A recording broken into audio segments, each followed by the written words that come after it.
किसका भूगोल? भारत का भूगोल।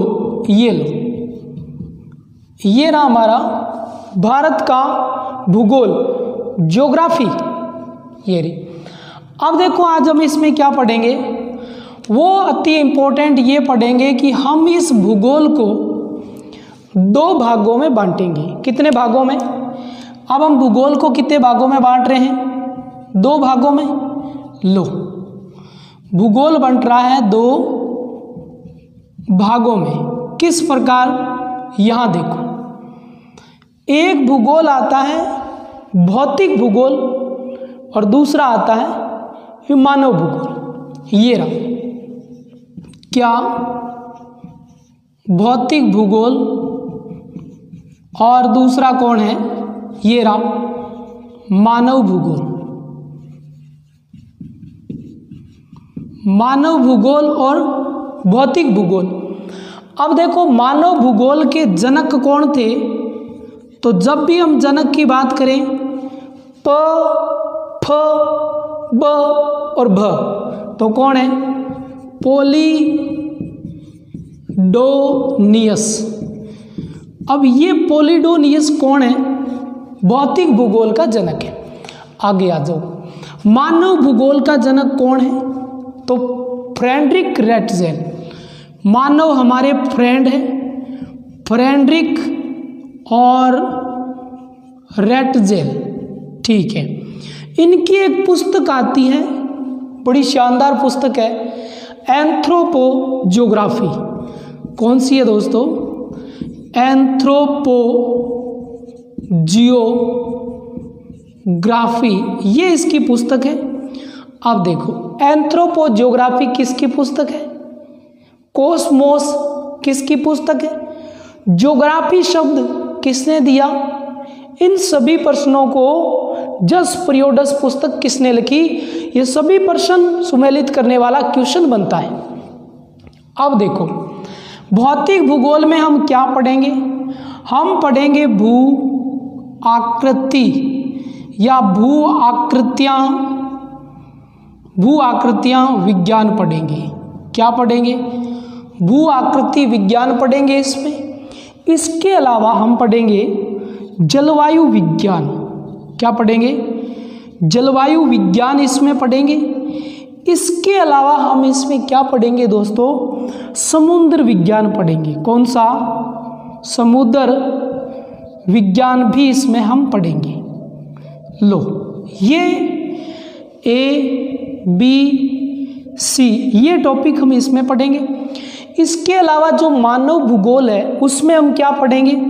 उसमें हम देखो A में क्या पढ़ेंगे? जनसांख्यिकी। क्या?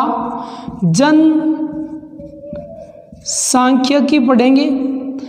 और इसके अलावा हम पढ़ेंगे क्या दोस्तों? जनजातीय पढ़ेंगे। और जनजातियों के अलावा हम इसमें क्या पढ़ेंगे? आर्थिक। लो दोस्तों, ये टॉपिक ऐसे हम इसमें पढ़ेंगे और इस प्रकार के टॉपिक हम इसमें पढ़ेंगे। इसी प्रकार हमने भूगोल को 2 भागों में बांटा, भौतिक भूगोल और मानव भूगोल। अब देखो, इसका स्क्रीनशॉट लो, फिर आगे जाते हैं। लेकिन इससे पहले मैं कुछ बताता हूं आपको। प्रश्न नंबर 1 है कि भारत ने मानचित्र बनाने की विधि कहां से ली थी? मानचित्र किसका बनाना है आपको? जब भी आए, भारत ने मानचित्र बनाने की विधि कहां से ली? बनाने की जो विधि है, ये विधि कहां से आई थी? कहां से आई? भारत में मानचित्र बनाने की विधि कहां से आई? भारत, समझो भारत मतलब बी फॉर क्या हुआ?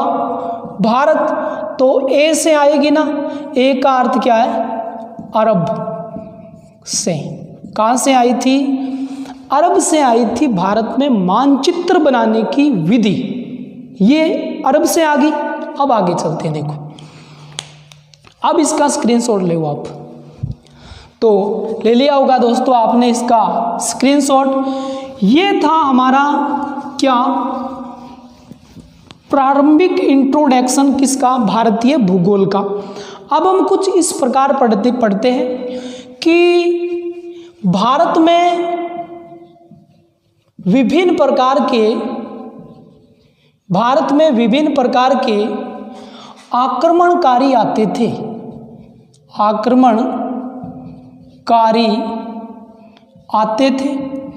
अब भारत में विभिन्न प्रकार के जो आक्रमणकारी आते थे, कहाँ से आते थे? ये बहुत अच्छा प्रश्न है। देखो, वो निम्न क्षेत्र से आते थे। ये भारत का है उत्तरी और ये है पश्चिमी क्षेत्र। लो, ये उत्तरी पश्चिमी क्षेत्र में यहाँ पर विभिन्न क्या थे? दर्रे थे। जैसे ये दर्रे हैं, विभिन्न प्रकार के इधर क्या थे? दर्रे थे। ये लो, ये क दर्रा, ख दर्रा, ग दर्रा, टो दर्रा और बो दर्रा, ये इतने दर्रे थे। कौन सा? क ख ग टो बो, क ख ग टो बो। कैमिस कौन सा दर्रा था? कुर्रम दर्रा। कोई दिक्कत नहीं है दोस्तों, कुर्रम दर्रे की बात है। ख पर कौन सा है? खेबर दर्रा। कौन सा दर्रा है? खेबर दर्रे की बात है। गो पर कौन सा है? गोमल दर्रे की बात हो रही है। टो पर कौन सा है? टोची दर्रे की बात है।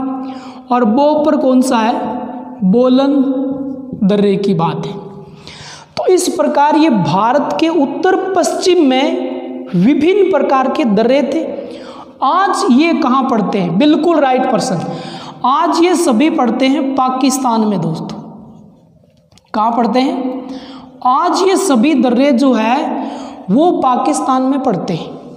इधर से विभिन्न प्रकार की जातियां आती थी, और वो जातियां कौन सी थी? जो आक्रमणकारी जातियां थी। इस प्रश्न पर जाते हैं। क ख ग टोबो, एक ट्रिक है दर्रों की। अब जातियां कौन सी थी? याद रखना, आ त म, आतम हुश, आतम हुश, ये जातियां थी जो आक्रमणकारी जातियां थी, इधर से आती थी। अब देखो, आ पर कौन से? आर्यों का आगमन। त पर तुर्क आते थे। मैं पर मंगोल आते थे। ह पर हुण आते थे। स पर शक आते थे। देखो, ये सभी आक्रमणकारी जो जातियां थी वो उत्तर पश्चिम से आती थी। निम्न दर्रे थे। ये किस प्रकार के दर्रे थे? ये सभी दर्रे जो थे ये थे निम्न दर्रों से होकर आती थी। निम्न दर्रों से होकर आते थे। तो भारत के किस दिशा में निम्न दर्रे हैं? तो भारत के उत्तर और पश्चिम दिशा के अंदर निम्न दर्रे हैं।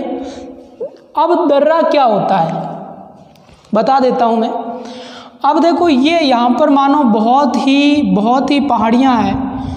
ये पहाड़ियाँ हैं, ये पहाड़ियाँ हैं, ये ऐसे पहाड़ियाँ हैं, ऐसे पहाड़ी है। ठीक है, इस पहाड़ी को काट कर ये एक मार्ग बन जाए, ये एक मार्ग बन जाए।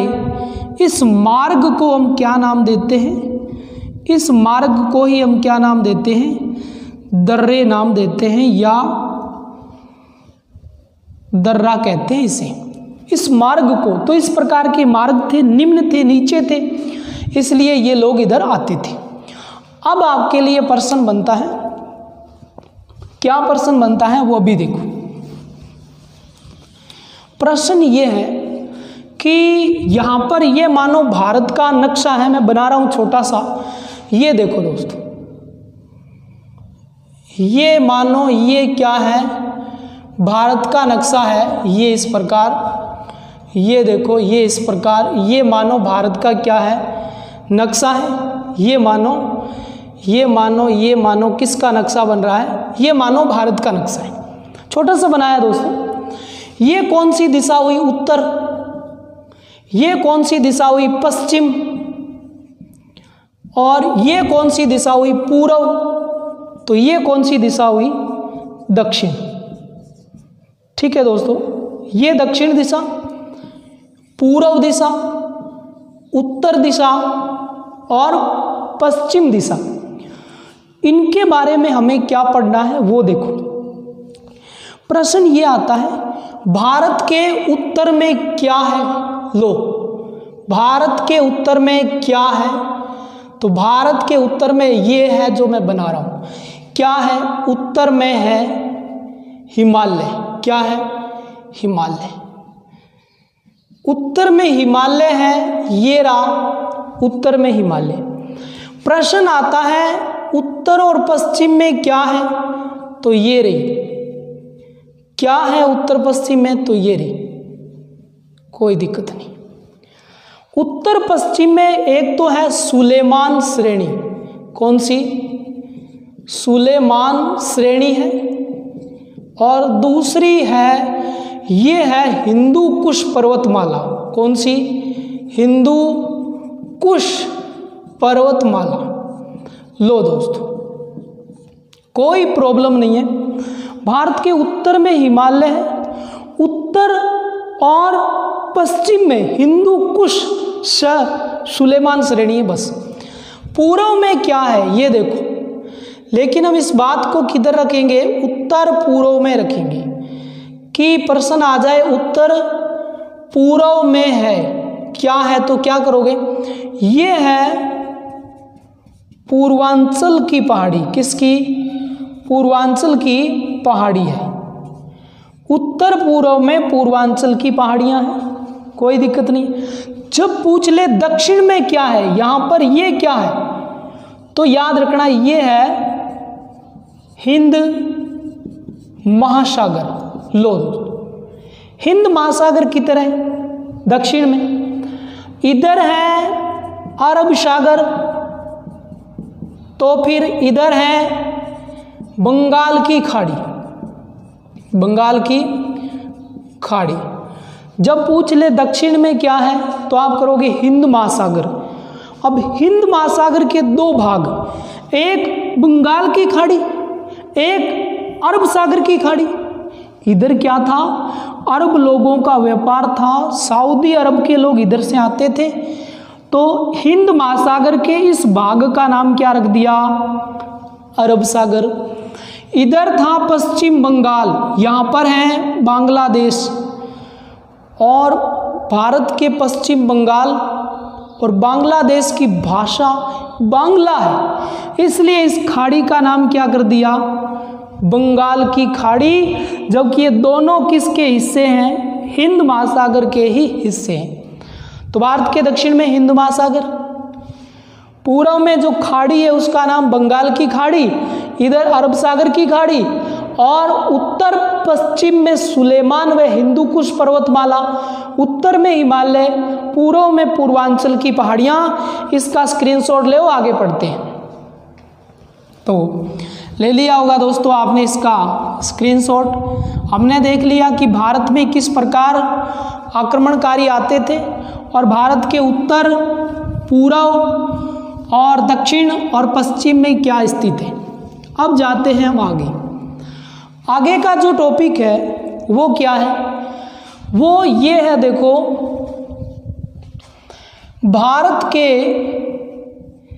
पूर्व व उत्तर और दक्षिण, भारत के पूर्व व उत्तर और दक्षिण के, दक्षिण तथा पश्चिम का, पश्चिम के बिंदु पता चला होगा आपको। भारत में पूर्व है, उत्तर है, दक्षिण है और पश्चिम है, वहां के बिंदु कौन से हैं? पहला पॉइंट ये है। सेकंड पॉइंट हमारा ये है कि भारत का, किसका? भारत का उत्तरी अक्षांश। बहुत शानदार प्रश्न यहां से पड़ेगा आपके, बहुत शानदार प्रश्न पड़ेगा, ध्यान रखना। उत्तरी अक्षांश व पूर्वी देशांतर क्या है? इस प्रश्न पर जाएंगे। पूर्वी देशांतर व उत्तरी अक्षांश क्या है? सबसे कठिन रहता है ये। जब टॉपिक शुरू हो जाएंगे कोई समस्या नहीं है, समस्या इन्हीं में रहती है, तो ध्यान से देखना और संपूर्ण क्लास को देखा करो। कल मैंने एक प्रश्न दिया, अब तक किसी का आंसर नहीं आया। बहुत इंपॉर्टेंट प्रश्न दिया था मैंने। क्या दिया था?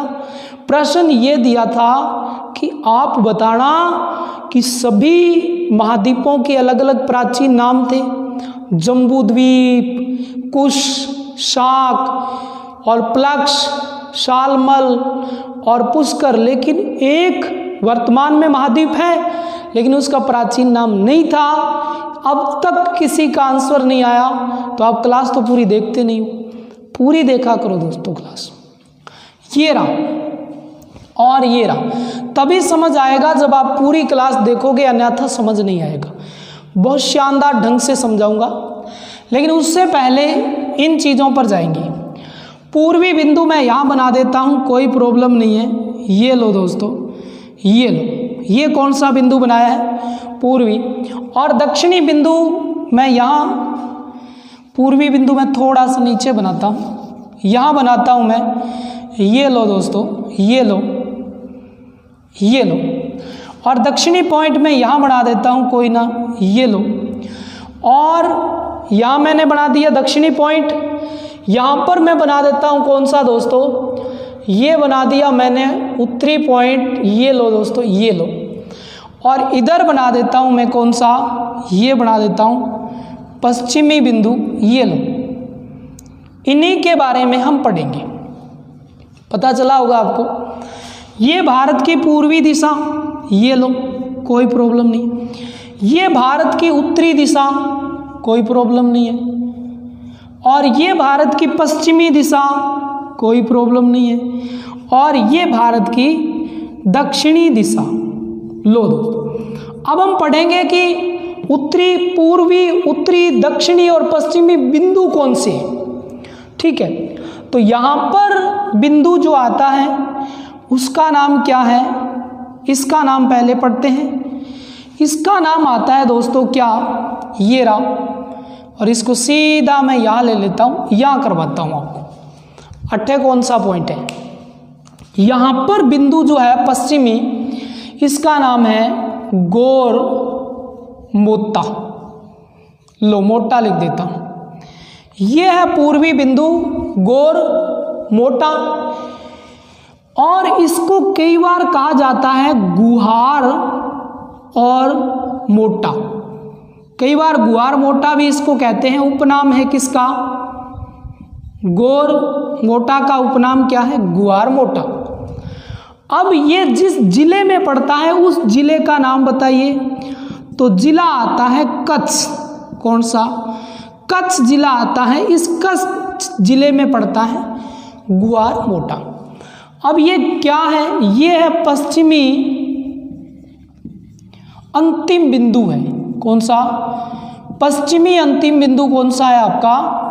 गोर मोटा, गुहार मोटा, कच्छ जिले में पड़ता है। अब जब भी कच्छ जिले की एक बात पढ़ लेते हैं कि जब भी मानसून आता है तो मानसून के दौरान, किसके दौरान? मानसून के दौरान कच्छ की आकृति, कच्छ की आकृति कछुए के समान हो जाती है। किसके? कछुआ के समान होती है, समान हो जाती है। अति इंपॉर्टेंट प्रश्न ये है। जब भी कभी मानसून आता है तो कच्छ जिले की आकृति कछुए के समान हो जाती है, इसलिए इस संपूर्ण भूभाग का नाम रखा कच्छ। अब देखो दूसरा पढ़ लेते हैं। दूसरा ये है कि कच्छ जिला, कच्छ जिला क्या है? संपूर्ण दलदल प्रदेश है। दलदल प्रदेश है। संपूर्ण कच्छ जिला जो है वो एक दलदल प्रदेश है। तो इन चीज़ों को ध्यान रखना। पश्चिमी बिंदु गोरमोटा, उपनाम गुआरमोटा, कच्छ जिले में पड़ता है। कच्छ जिला मानसून के दौरान कछुए के समान दिखाई देता है। और इसके अलावा क्या प्रश्न है, कच्छ संपूर्ण दलदल प्रदेश है। अब देखो, ये जो गोरमोटा है इसके नज़दीक शहर कौन से हैं, नज़दीक में कौन कौन से हैं। कई बार गोरमोटा न दे परीक्षा के अंदर फर्स्ट ग्रेड में, नेट ज्योग्राफी में, तब आप क्या करोगे, तब देखना क्या करोगे। एक तो आता है नारायण सरोवर, कौन सा, नारायण सरोवर, ये लो, बहुत इंपॉर्टेंट है, ये पड़ता है उसी गुआरमोटा के पास में। इसके अलावा आता है कोटेश्वर, ये लो, ये भी इसके पास में ही पड़ता है, वो नहीं आए तो ये कर देना। इसके अलावा तीसरा आता है मुड़िया, कोटेश्वर के बाद कौन सा है, मुड़िया। और मुड़िया के बाद कौन सा आता है, मैं ये साफ कर देता हूँ, ये एक बार लो, गुड़िया, मुड़िया, मुड़िया के बाद बेर, बेर के बाद बेरमोटा, और बेरमोटा के बाद लखपत, लखपत के बाद लखपात, लखपत और लखपाल, लो, ये आते हैं छठा और सातवां। पता चला एक कौन सा आता है, नारायण सरोवर, कोटेश्वर और मुड़िया, बेर, बेरमोटा, और इसके अलावा लखपत, लखपाल। इसके अलावा आता है पनांडरा, याद रखना इनको थोड़ा बहुत, एक याद रखना पीपर।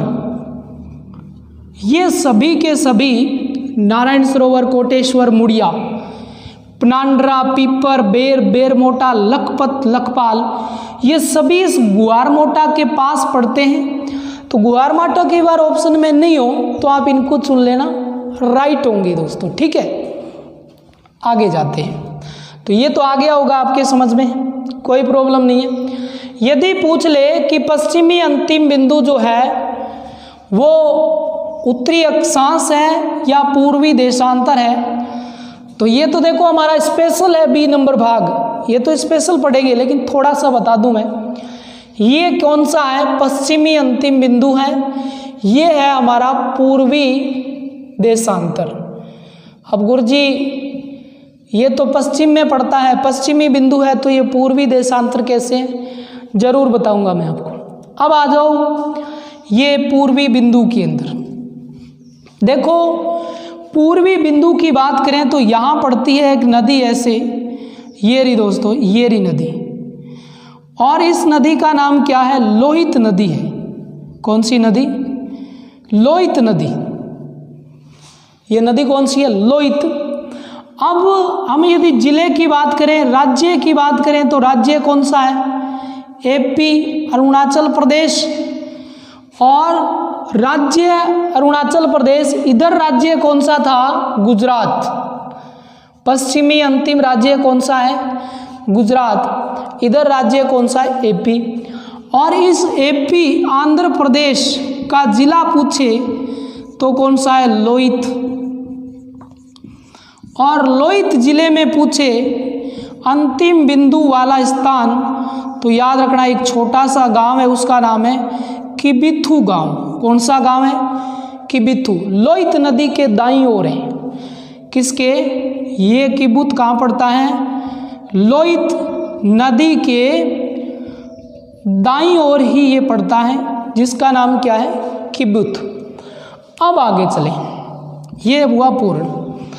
अब आगे ये है कि सन 1962 में भारत और चीन के मध्य क्या होता है, युद्ध होता है। सन 1962 B for Bharat, C for चीन के मध्य युद्ध हुआ, और उस युद्ध में भारत पाक का जो मैत्री बनाया गया था वो नाथुला बनाया गया था, लेकिन वर्तमान में भारत और पाक का जो मैत्री है वो है किबिथु को भारत और ये चीन का मैत्री बनाया है। पता चला आपको कि सन 1962 के अंदर भारत और चीन का युद्ध होता है। उस युद्ध में क्या होता है कि नाथुला को भारत और चीन का मैत्री बना दिया जाता है, लेकिन वर्तमान में भारत और चीन का मैत्री कौन सा है? किबिथु है। और इसी किबिथु के बाद यदि कोई बाहर जाता है तो वो सी पर चीन में जाता है, लद्दाख में चला जाता है। लद्दाख पाकिस्तान का अंग है और वर्तमान में मैत्री कौन सा है? भारत और चीन का किबिथु। यहाँ से चीन की ओर मार्ग भी जाता है, तो इसको कहते हैं पूर्वी बिंदु। यदि यहाँ से प्रश्न उठा ले तो ये भी कौन सा है? आपका पूर्वी देशांतर है। ऐसा क्यों है? ये तो हमारा बी नंबर टॉपिक चलेगा, तब ही हम बताएंगे, अभी तो हम दोनों को बता सकते हैं। तो इसका स्क्रीनशॉट लो, फिर हम पढ़ते हैं दक्षिणी बिंदु के बारे में। तो ले लिया होगा दोस्तों आपने, समझ में भी आ रहा होगा। ये था पूर्वी देशांतर, या हम कह सकते हैं पूर्वी बिंदु। अब हम जिस बिंदु की बात करेंगे वो दक्षिणी होगा, और कौन सा होगा? उत्तरी बिंदु होगा। अब देखो दोस्तों, अब हम बात करते हैं किसके बारे में? वो है ये दक्षिणी बिंदु। यहाँ मैं लिख देता हूँ, यहाँ लिख देता हूँ। ये जो राज्य पड़ता है ये राज्य है तमिलनाडु। कौन सा दोस्तों? तमिलनाडु। और यहाँ पर पड़ता है कन्याकुमारी। कौन सा? कन्याकुमारी। बस इतना ही लिखता हूँ, बाकी मैं ऊपर लिखता हूँ। यहाँ दक्षिणी बिंदु की बात कर रहे हैं, तो जब हम दक्षिणी बिंदु की बात कर रहे हैं तो कौन सा राज्य आता है? जब भी राज्य पूछे तो याद रखना ये है तमिलनाडु राज्य। कौन सा राज्य है? तमिलनाडु राज्य है। और इसी तमिलनाडु राज्य के अंदर जो स्थान पड़ता है वो स्थान कौन सा है? वो है कन्याकुमारी। कौन सा दोस्तों? कन्याकुमारी। ये है दक्षिणी बिंदु, या हम कह सकते हैं स्थलीय सीमा का अंतिम बिंदु। कौन सा है? स्थलीय सीमा का अंतिम बिंदु ही कन्याकुमारी है। तो एक और प्रश्न बन गया, क्या भारत की स्थलीय सीमा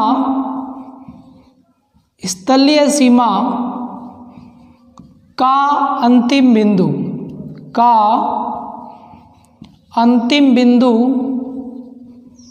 कौन सा है? कन्याकुमारी ही है। अब यहाँ से एक और प्रश्न उठता है, कन्याकुमारी का प्राचीन नाम क्या है? अति इंपॉर्टेंट प्रश्न है। काफुर कन्याकुमारी, और इसका पुराना नाम पूछे तो याद रखना इसका पुराना नाम क्या है? वो है केप केमोरियन। केप केमोरियन। और ये केप केमोरियन किसका पुराना नाम है? तो याद रखना केप केमोरियन कन्याकुमारी का ही पुराना नाम है।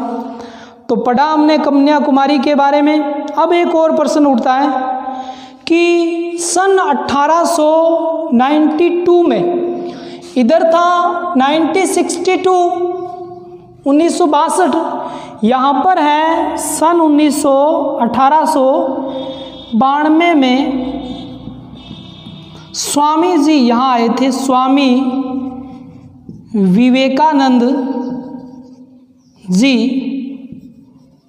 यहाँ आए थे 1892 के अंदर। 1892 में यहाँ पर कौन आए थे? स्वामी विवेकानंद जी आए थे। और इसलिए यहाँ पर एक स्मृति किसकी है? ये स्मृति किसकी बनी हुई है? स्मारक किसका है? ये स्मारक है स्वामी जी का। और ये एक और स्मारक है, ये किसका स्मारक है? यहाँ पर ये स्मारक है दोस्तों किसका? गांधी जी का। देखो दोनों स्मारक बने हुए हैं कन्याकुमारी में, और कन्याकुमारी भारत की स्थलीय सीमा का अंतिम बिंदु है। यहाँ तक ये यदि समझ आया है दक्षिणी बिंदु, तो इसका स्क्रीनशॉट ले दोस्तों।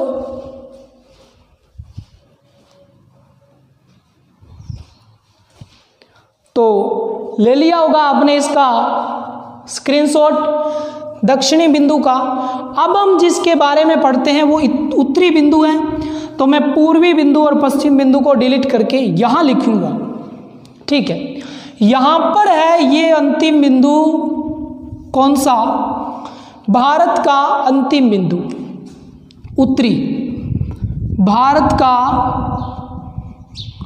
उत्तरी अंतिम बिंदु। जब भी प्रश्न आए तो मैं कौन सा करूंगा? मैं करूंगा सियाचिन ग्लेशियर। कौन सा? सियाचिन, और मैं करूंगा ग्लेशियर। लो दोस्तों, सियाचिन ग्लेशियर कहाँ पड़ता है? और राज्य की बात करूं तो राज्य आज नहीं रहा, आज ये बदल गया केंद्र शासित में, और इसका नाम क्या है? जम्मू कश्मीर। कौन सा? जम्मू कश्मीर। और इस जम्मू कश्मीर में पड़ता है सियाचिन ग्लेशियर। ये भारत का उत्तरी बिंदु है।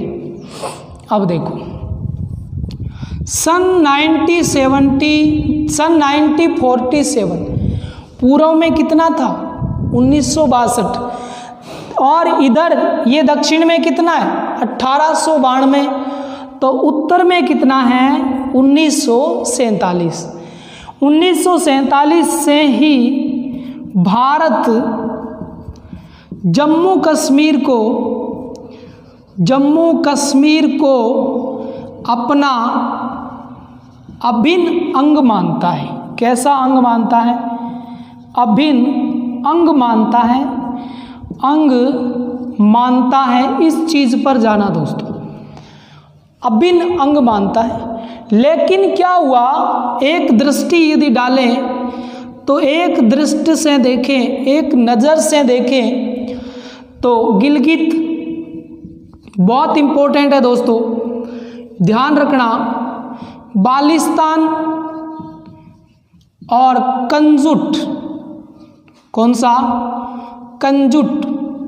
ये रहा कंजुट पर पाकिस्तान का अधिकार रहा, पर पाक का अधिकार हुआ। इन क्षेत्रों पर जो अधिकार किया वो किसने किया? पाक ने किया। लेकिन यहाँ पर बात आती है कि जब इन पर पाक ने अधिकार कर लिया, तो जब संपूर्ण जम्मू कश्मीर को भारत मान लेगा तो भारत का अंतिम बिंदु कौन सा होगा? जम्मू कश्मीर संपूर्ण होने पर, संपूर्ण भारत का होने पर, जम्मू कश्मीर संपूर्ण भारत का होने पर कंजुट के पास तग दुम बारा भारत का उत्तरी अंतिम बिंदु होगा। भारत का उत्तरी अंतिम बिंदु होगा। बहुत इंपॉर्टेंट फैक्ट्स आपको करवाए हैं मैंने, अति इंपॉर्टेंट, जो किताबों के अंदर बड़ी मुश्किल से मिलेगा दोस्तों आपको, लेकिन मैं आपको सारा कुछ शानदार ढंग से इसीलिए करवा रहा हूँ ताकि आपकी परीक्षा के अंदर आपके प्रश्न गलत न हो और आप निराश होके मत आओ।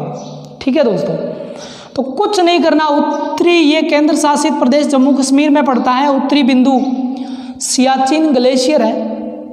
1947 से ही भारत अपना जम्मू कश्मीर को अभिन्न अंग मानता है, लेकिन एक दृष्टि से देखें तो गिलगित बाल्टिस्तान और कंजुट पर पाक का अधिकार हो गया, और जम्मू कश्मीर संपूर्ण भारत का होने पर कंजुट के पास तगदुम बारा जो है वो भारत का उत्तरी और अंतिम छोर होगा। तो यहां तक किसी के कोई प्रॉब्लम नहीं होगी। इसका स्क्रीनशॉट लो।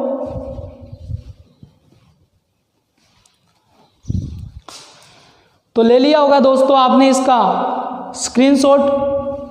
अब देखो, अब हमारे पास जो रहा है वो बिंदु रहा है जलीय सीमा जो है भारत की, उस जलीय सीमा का